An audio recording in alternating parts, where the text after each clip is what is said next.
with more than 99.6% probability, an adversary with 0.09% of total stake is in a position to execute a one reorg for any given day.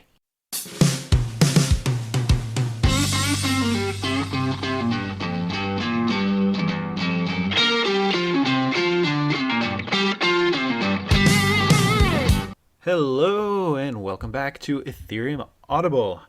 Hope Tuesday is going well, and we're going to be diving in today to a pretty complicated read that's also interesting. It's called 3 Attacks on Proof of Stake Ethereum, and it's building on all of the concepts that we covered a while ago when we were discussing flashbots and MEV reorganizations and all kinds of little quirks that proof of stake has to take into account. And we're doing this because we have to be ready for the merge. The merge is coming. Despite the bear market, despite the declining prices, Ethereum don't care. Chain is working, things are moving forward, and the merge is coming. We're now in July, and a lot of signs point towards it coming in Q3 this year. Probably in Q3 this year. Most likely by the end of the year. That's kind of not for sure, but most likly. I'd say highly probable Q3, very, very, very likely by end of year. If it gets postponed to next year, well, that's because we found some very, very, very unexpected bugs, and in my mind, that would postpone it more than, the next 6 months. Anyway, that's why I want to keep on diving into risk vectors on Ethereum, especially in proof of stake, because we should all know about this, we should all care about this, and this should be going into our risk and reward mental framework of how we think about holding ETH, the asset. So that's why today we're going to be reading 3 attacks on proof of stake Ethereum. It's going to be pretty complex, it's going to be pretty in-depth, so I'm going to be doing the same thing that I did when I was reading the Flashboys 2.0 paper, which is I will be stopping occasionally to explain and kind of regurgitate what the paper is reading, and I probably won't be reading the paper one for one, just because there's some math and there are some charts and things like that. I will be adapting it for audio as best as I can. Before, I always want to give a big shout out to Alp Audio. Anyone who listens to this podcast who's wondering where I find the time to read papers and explain them to people in a podcast, well, that's because of Alp Audio. And Ethereum Audible isn't supported by anyone. We don't have advertisers. The way to support Ethereum Audible is really to head over to alpaudio.com, download the app in any of the app stores, ALPE Audio, and start learning on the go with audio. That's the idea, that's the thesis, that's the best way to support the show. So without further ado, let's dive into 3 attacks on proof of stake Ethereum. This is written by Casper Schwartz-Schilling, Joachim New, Barnabe Monot, Aditya Asgonkar, Ertem Nasrut Tas, and David Tse. And I will say 3 of these people are supported by the Ethereum Foundation, so this is actually research put out by the EF. Abstract. Recently, 2 attacks were presented against proof of stake Ethereum. One where short-range reorganizations of the underlying consensus chain are used to increase individual validators' profits and delay consensus decisions, and one where adversarial network delay is leveraged to stall consensus decisions indefinitely. We provide refined variants of these attacks, considerably relaxing the requirements on adversarial stake and network timing, and thus rendering the attacks more severe.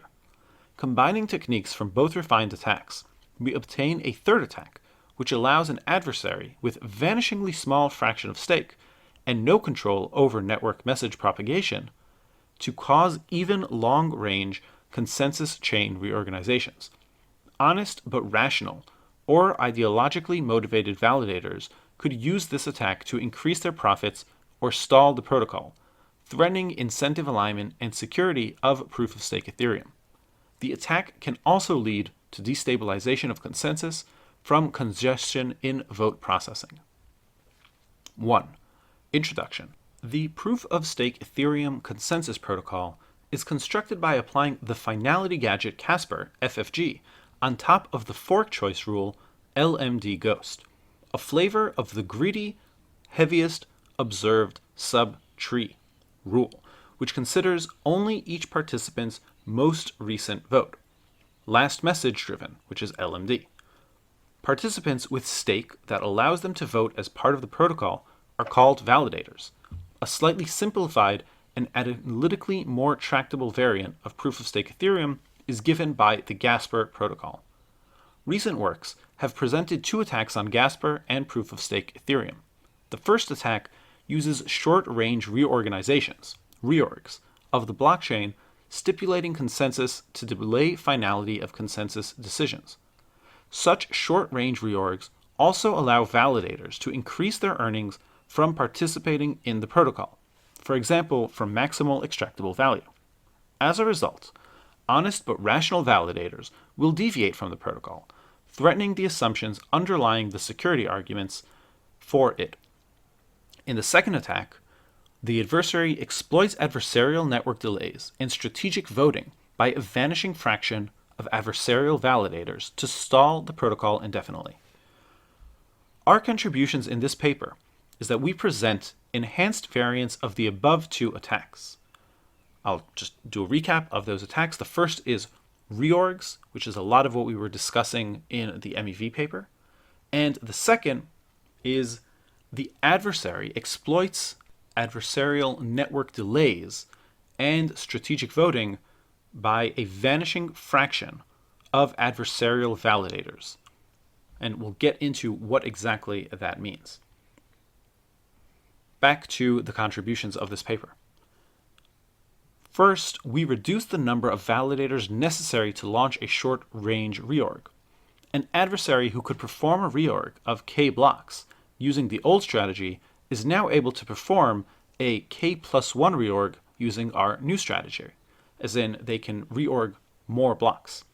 Second, we considerably relax the network assumptions under which the adversary can stall proof-of-stake Ethereum using techniques similar to what we showed in other papers. We show that the adversary does not need to exert control over message propagation delays, but that merely stationary probabilistic network delays, as is commonly assumed to model networks under normal operations, together with a still vanishingly small, albeit slightly larger than before, fraction of adversarial validators suffice for the adversary to be able to effectively stall the protocol. We then combine techniques from both refined attacks to devise a long-range reorg attack, which requires only an extremely small number of adversarial validators and no adversarial but only probabilistic network delay. This third attack is particularly severe for PoS Ethereum, as in proof-of-stake Ethereum, for three reasons. One, honest but rational validators might adopt the strategy as they can use it to increase their payouts from MEV and transaction fees. The resulting protocol deviations destabilize consensus on both the fork choice and the finality gadget level because the blockchain does not grow steadily anymore. 2. Reorgs lead to uncertainty and delay in block confirmation, impacting user experience and quality of service, and undermining users' trust in the protocol. 3. Reorgs can reduce the throughput of the consensus layer to the point where not enough votes can be processed timely, reducing resilience against adversarial validators and jeopardizing proper functioning of proof-of-stake Ethereum. So here I'm going to take a brief 2 minutes and kind of recap what this is, because understanding this is the key to understanding the rest of the paper. So if you might recall, we had an episode on what the beacon chain looks like and how does proof-of-stake Ethereum work, and we said that there are epochs every 6.5 minutes, and that epoch basically aggregates, well, it doesn't aggregate, but in an epoch are a lot of separate blocks, and those blocks get finalized after a certain amount of time, and an epoch finalizes prior epochs. So there is a finality gadget in the Ethereum proof-of-stake consensus mechanism. Without finality, you could go back in time very far and rewrite things. And to avoid that, to get a state to, a place where there's a stamp of approval, basically of finality, there is in proof-of-stake Ethereum a gadget. It's called FFG, and that is the finality gadget that stamps a certain block and says this is a final block in the blockchain. All further blocks can trust this one. Reorgs are what we were talking about in MEV, which is when someone has an incentive to reorganize block orders and put one block before another because they are now being paid off by MEV, and you can use that large payout to pay off other miners to accept your reorganized blocks. That is a risk to the structure. And so here we have two different kind of attacks, reorg, and the other one is a condition of just network kind of failure, where we're saying, well, there's a network around the world, you have to propagate a message to everyone, and everyone has to hear it, process it, accept it, and send it back out. It's a gossip protocol. That's how Bitcoin works as well. What if that network just got delayed, or there was even a probabilistic chance of messages not being propagated? And what if you were expecting to hear back from your buddy, but all of a sudden that buddy is no longer sending you a message? And so how much would that delay the network reaching a consensus of finality? And if that delay and if that doubt is high enough, then we can cause a real kind of adversarial attack vector on the finality mechanism. So those are the two attacks, and what they're saying is if we combine them, we can even reach a third, more severe attack. Related works. In both selfish mining and our attacks, the adversary withholds blocks to displace honest blocks from the chain. Unlike selfish mining, however, our attacks do not lead to an increased block production reward. Undercutting attacks showcase how consensus instability can arise from reorgs incentivized by large variance of block rewards. In fact, this concern will be aggravated by diminishing block rewards in Bitcoin in the future. Time bandit attacks point out that MEV earned in past blocks can incentivize and subsidize reorgs and other attacks in the future, for example, for renting hash power or bribing validators. Outline. Proof-of-stake Ethereum and its network model are reviewed in Section 2. Section 3 and 4 each first introduce a recent attack and then describe our refined variant thereof. Combining techniques from our refined attacks, we devise a long-range reorg attack in Section 5. We discuss in Section 6 the impact of the presented long-range reorg attack on various aspects of proof-of-stake Ethereum. I don't know how much we'll get through, but let's go. Section 2, Proof-of-Stake Ethereum, the Gasper Protocol. We provide a concise summary of the proof-of-stake Ethereum and Gasper protocol and the network environment it is designed for. The exposition is slightly idealized and streamlined for ease of comprehension.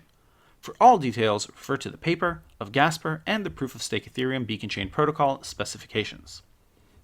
2.1 Model. We assume a static pool of n protocol participants called validators or nodes, each with unit stake. This corresponds to consensus in a permission setting. Network communication among validators is synchronous, i.e., network delay is under adversarial control, up to a known delay upper bound delta. Clocks across nodes are synchronized.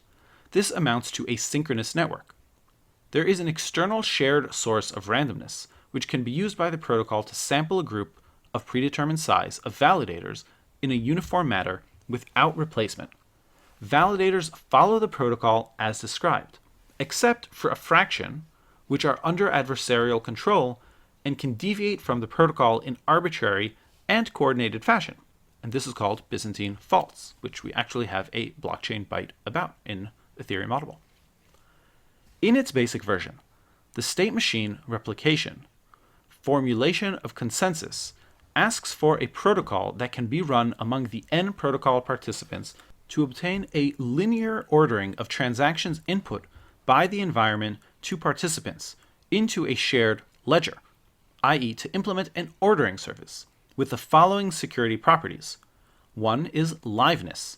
If some honest validator becomes aware of a transaction, then not too long thereafter, that transaction will have entered the ledger as output by an honest validator, i.e. good things do happen, and transactions enter the ledger.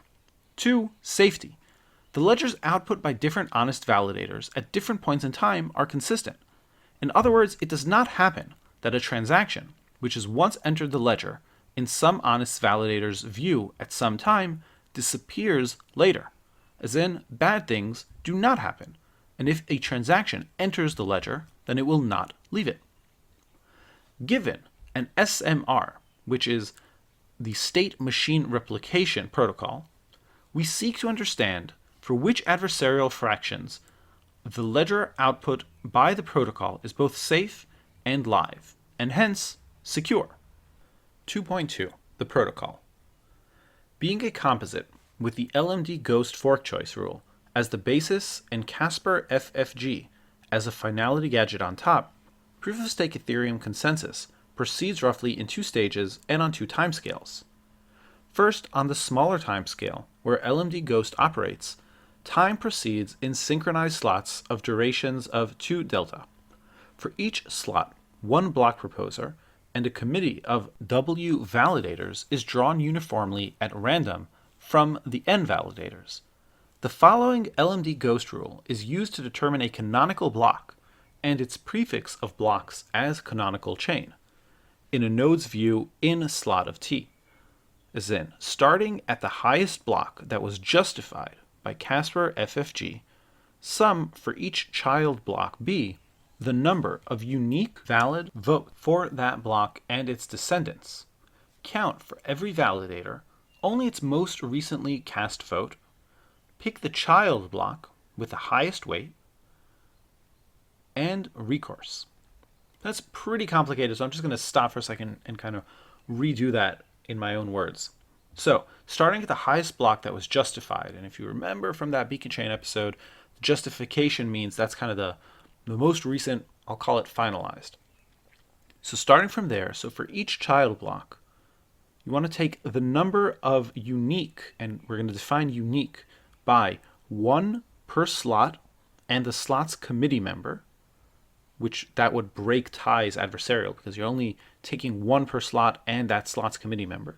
So you're taking the number of unique, valid, and we're going to define valid, which is it's only from earlier than the current slot, and there is no future slot that's been put in here.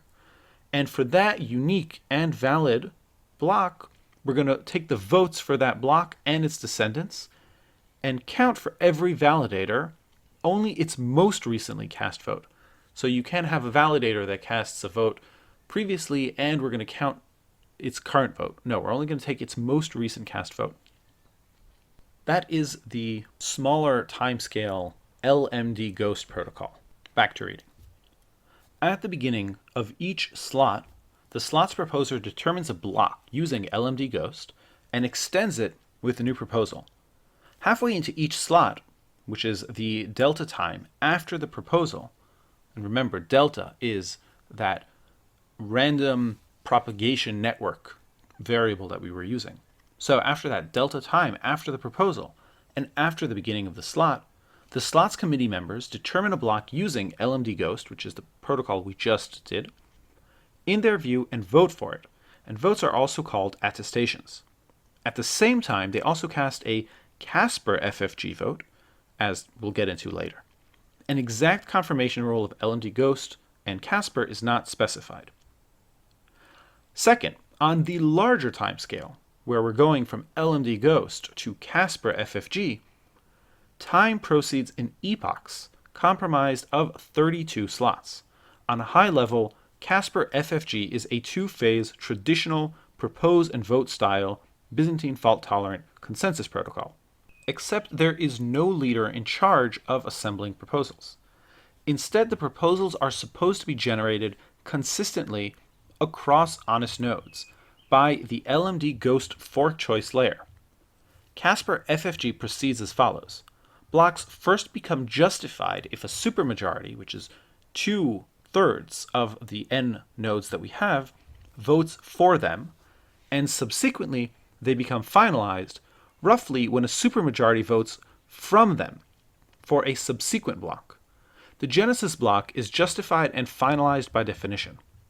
The blocks among which validators cast their votes during an epoch are the so-called epoch boundary blocks, which are those blocks that are leaf blocks after truncating the block tree to only those blocks that came from the previous epoch. Validators vote for the highest epoch boundary block that is consistent with the highest justified block they have observed, which in turn extends the latest finalized block they have observed. Due to the supermajority required to advance a proposal, as well as the two-phase confirmation, which is called finalization, Casper FFG remains safe, even under temporary network partition. The confirmation rule on the Casper FFG level is to output the latest finalized block and its prefix. So I'm going to stop here and just briefly review both LMD Ghost and Casper FFG. So LMD Ghost and Casper FFG are both part of the proof of stake Ethereum consensus protocol. They're not part of every kind of proof of stake consensus protocol, and they've been uniquely designed for Ethereum. The first, LMD Ghost, is the smaller timescale protocol. The larger one, or the other one, Casper FFG, is for larger timescales. And remember, for Ethereum, we have two kinds of timescales. We have a block slot that happens every 12 or 15 seconds. And in that slot, a node gets to propose a block, and then it gets to be attested by other nodes. Over 6.5 minutes, we get an epoch of those block slots, and that becomes the larger timescale. Now, there are two other terms you have to remember. One is justified, and one is finalized. And I really liked how they put it, where justification means that you're thinking backwards in time, which is a block was justified when we as testers and block proposals realized that that was a good block, that was a final block for an epoch, and we start building on top of it. Finalized happens when that happens kind of for two epochs in a row. That's kind of a shorthand how I like to think about it, even though it's not technically as accurate as can be. Now, what's important to remember and kind of to take away before we dive into the first attack vectors is that if either of these mechanisms, LMD Ghost or Casper FFG, get compromised in some way, then we're opening up proof of stake Ethereum to some kind of risk vector, right? So imagine LMD Ghost is the shorter scale time frame, and in that one we're very concerned about local reorg attacks, which is what we discussed in depth in the MEV episode. That's where someone will just go and reorg the past 15 blocks, maybe, so that, maybe even 2 blocks. And so this is kind of in the past minute of time, because they can reorganize the blocks and get a larger reward. And for the larger chain, we're talking about Casper FFG, which is finality in, of 6-minute time slots.